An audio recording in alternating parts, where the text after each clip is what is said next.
embarrassing.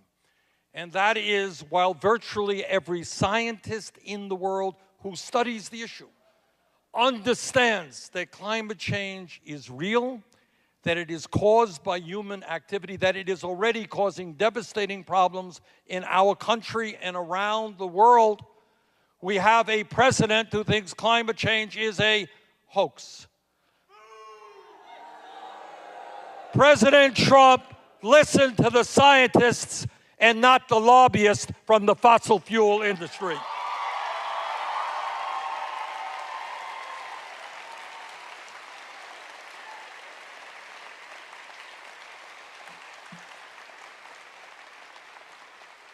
Throughout his campaign for president, Trump told the American people, he said, you know, I am a different type of Republican.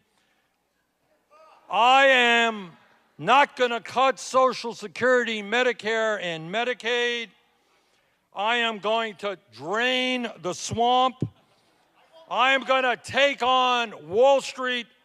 And by the way, President Obama took too much vacation time. Not me. I'm going to be working 24/7. He told us that he was going to lower the cost of prescription drugs. He was going to completely change our disastrous trade policies. He was going to reinstate the Glass-Steagall Act of 1933, and he was going to raise the minimum wage to at least $10 an hour.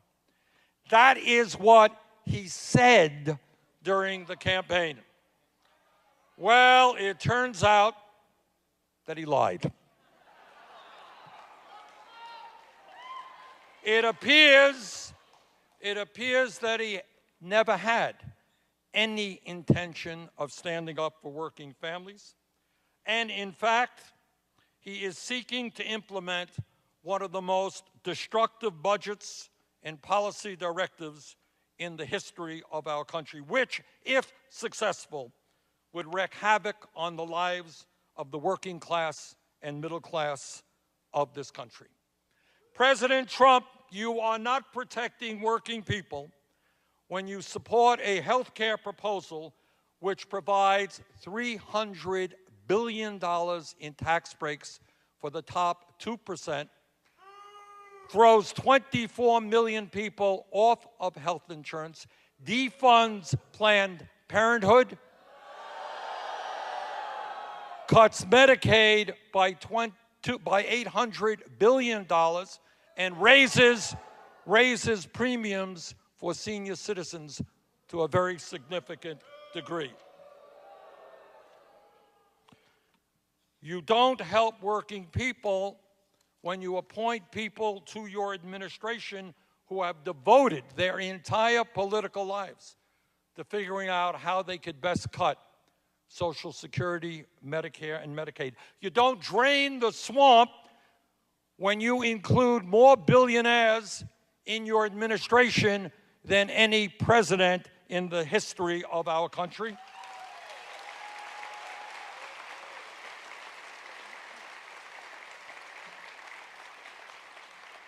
You don't help working families when their relatives are suffering with cancer and diabetes, and yet you slash funding for the National Institute of Health by $5.8 billion.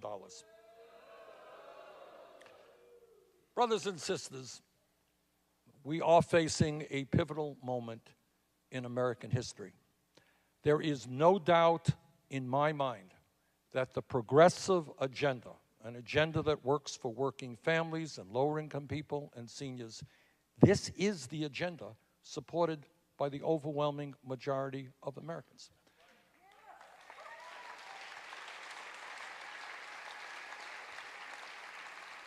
But in order to implement